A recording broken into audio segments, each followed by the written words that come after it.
This is Frontline on Air. Major stories on the go. What Kerala's temple dress code row reveals about faith, caste and religious reform. A century after Narayana Guru's reforms, the debate over men wearing shirts in temples lays bare shifting caste alliances and Hindutva's influence. M.G. Radhakrishnan. Voice by Rakesh Sharma, Timber Media. Dress codes are a Rosetta Stone to decode social norms and resistance of a time and place. Stanford Report on Dress Code, How the Laws of Fashion Made History by Professor Richard Thompson Ford, published 2021. 1813.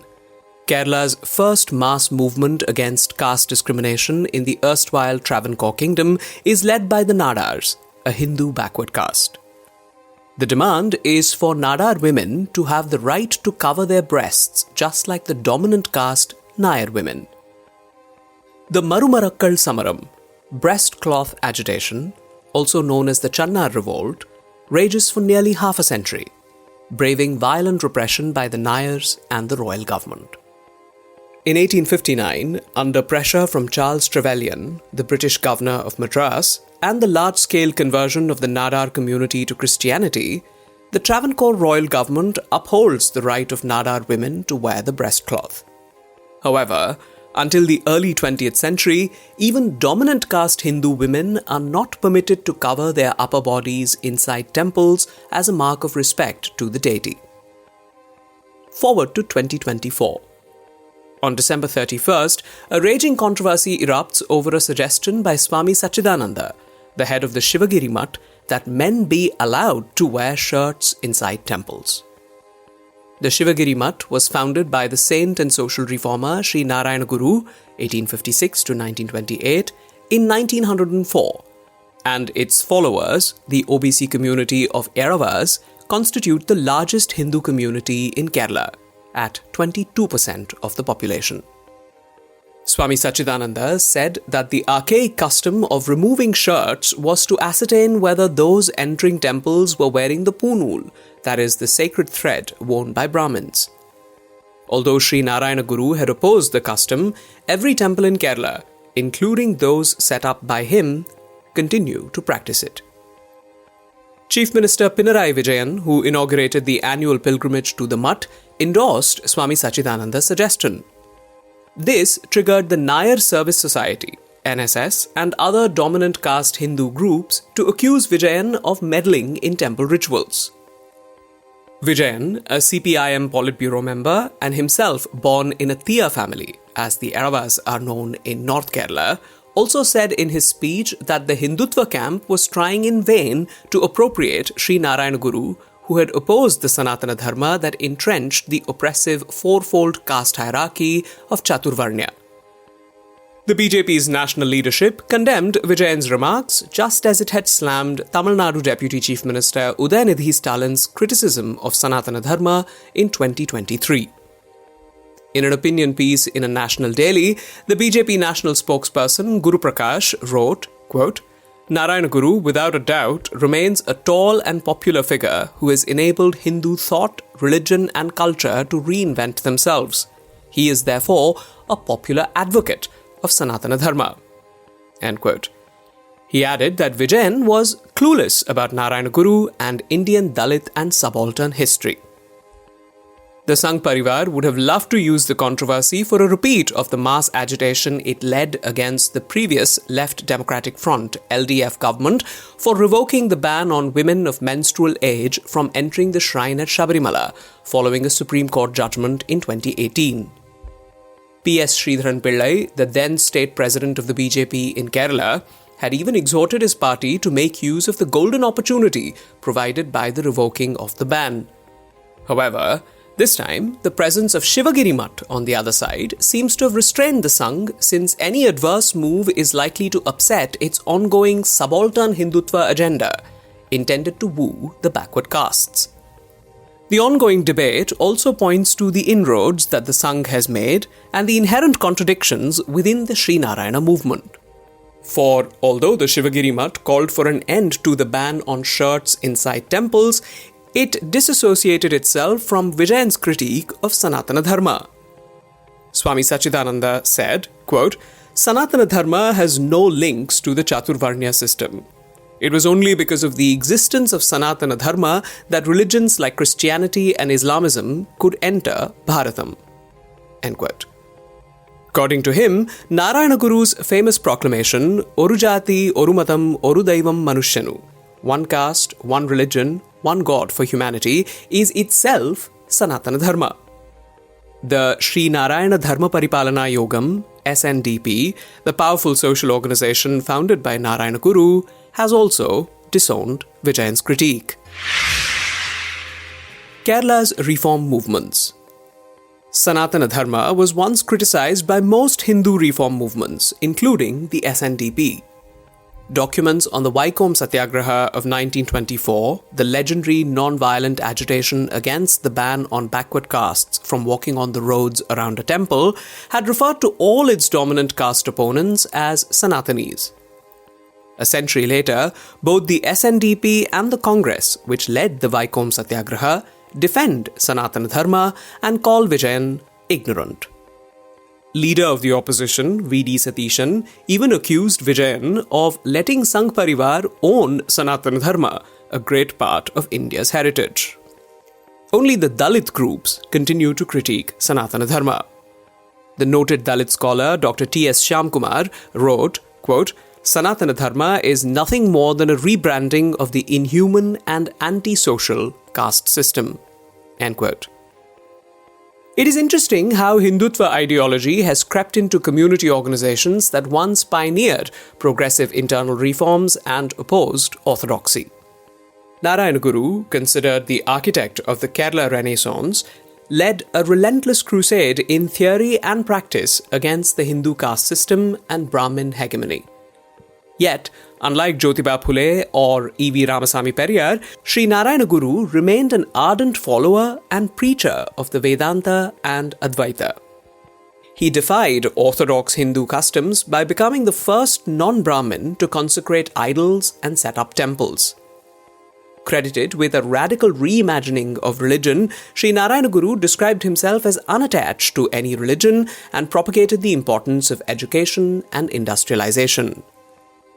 Nevertheless, Sri Narayana Guru's is a complex legacy, and critics have pointed to elements of Sanskritization in his historic attempts to cleanse the Erava caste of its quote-unquote primitive and archaic customs and gods and replace them with those of the Hindu pantheon.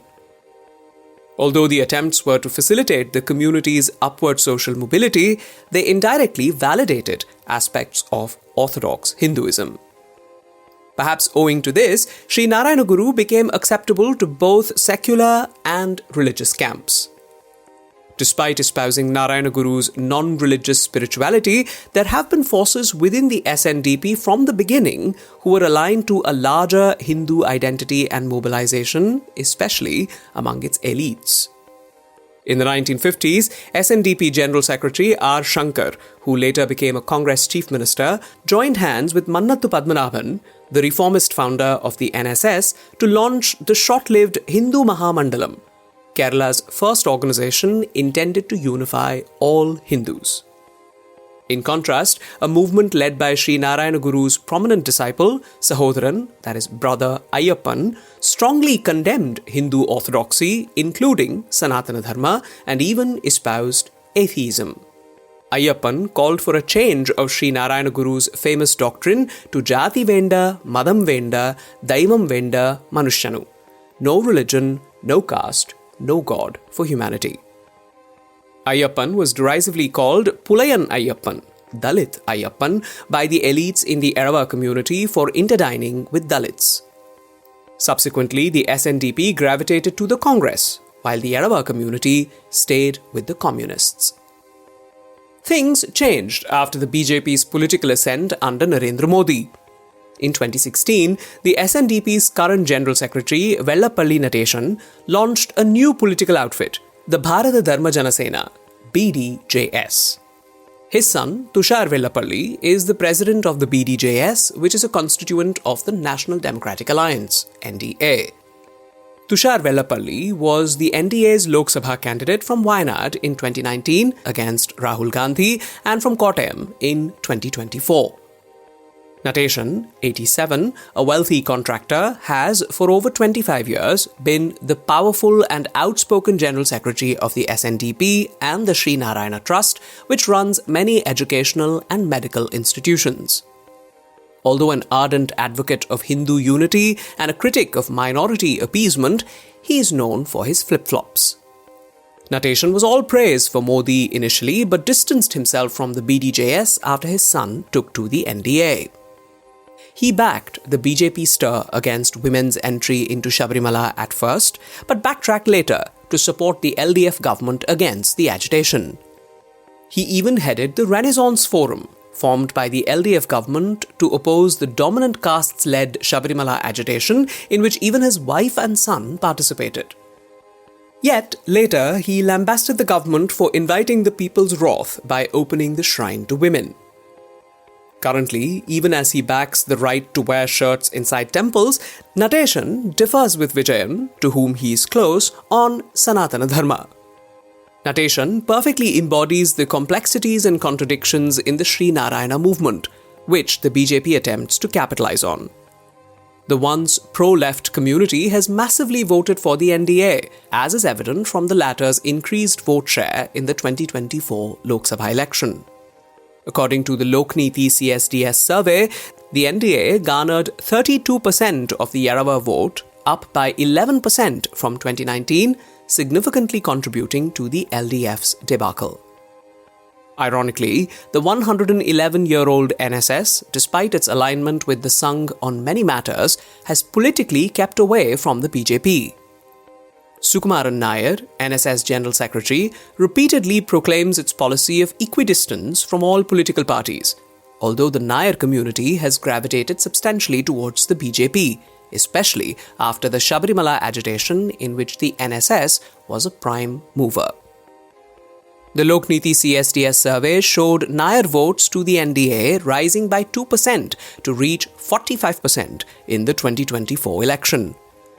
Sukumaran Nair's distance from the BJP is believed to be due to his fears of the wealthy NSS being devoured by the Sangh. The NSS runs hundreds of educational and other institutions, and its budget for 2024 alone was 158 crore rupees. What will be the eventual outcome? All eyes are on Vijayan to see if he will convert his rhetoric in support of Sri Narayana Guru and his anti-caste philosophy into a reality. He has an excellent opportunity now to end the long-standing Brahmin monopoly in the appointment of priests to Kerala's largest and richest temples, including Sabarimala and Guruvayur. This continues even 137 years after Sri Narayana Guru created a revolution by daring to fight caste discrimination. On the night of Shivaratri in February 1888, Sri Narayana Guru, then a young ascetic, leapt into the Neyyar river at Aruvipuram near Thiruvananthapuram and emerged with a piece of stone. He consecrated the stone as a Shivalingam and installed it on the riverbank, thus becoming the first non-Brahmin to do so. When the enraged dominant castes questioned this, Narayana Guru replied, quote, "I installed an Yarava Shiva, not a Brahmin one." End quote. After setting up a temple for the idol, Sri Narayana Guru inscribed the famous line, "This is the model abode where people live in fraternity, devoid of differences over caste or hatred of other religions." In 1936, the ban on backward castes entering temples was ended in the erstwhile Travancore kingdom after the historic Vaikom Satyagraha led by Mahatma Gandhi and Sri Narayana Guru. It took nearly half a century after independence for non-Brahmins to be appointed as priests. In 2018, the Vijayan government appointed the first batch of Dalit priests after implementing reservation in the state-constituted Travancore Devaswam Board, TDB, set up in 1949, which runs more than 1,200 temples. Yet, even now, only Nambudris, that is Malayali Brahmins, are appointed as Male Sandhi, that is, chief priest in the TDB's most prominent temples. In Sabarimala, caste is the first codified criterion for male Santhi appointment. Qualified backward caste candidates whose applications to the post were rejected by the TDB based on their caste have been fighting against the discrimination in courts for many years. The Supreme Court awaits the LDF government's response to a special leave petition filed by 3 candidates belonging to the Yarawa community after the Kerala High Court dismissed their plea in February 2024. Once bitten by the Sabarimala agitation, the government appears twice shy to change the custom. However, this time round, no major political or social organization is likely to oppose the ending of caste discrimination. Apart from its ongoing subaltern Hindutva project, the Sangh Parivar has long supported the appointment of priests irrespective of caste. This is central to its universal Hindu mobilization agenda and the construction of a quote-unquote coherent Hindu identity. The RSS was the prime mover behind the historic Palayam Proclamation of 1985, signed by prominent Nambudiri leaders, which called for the appointment of backward caste priests, recasting caste from an ascribed birthright to an achieved right. Yet, no governments have ventured yet to end the discrimination. Will the LDF government dare to address this caste discrimination and uphold Kerala's progressive legacy as the Communist Party marks its centenary in India this year?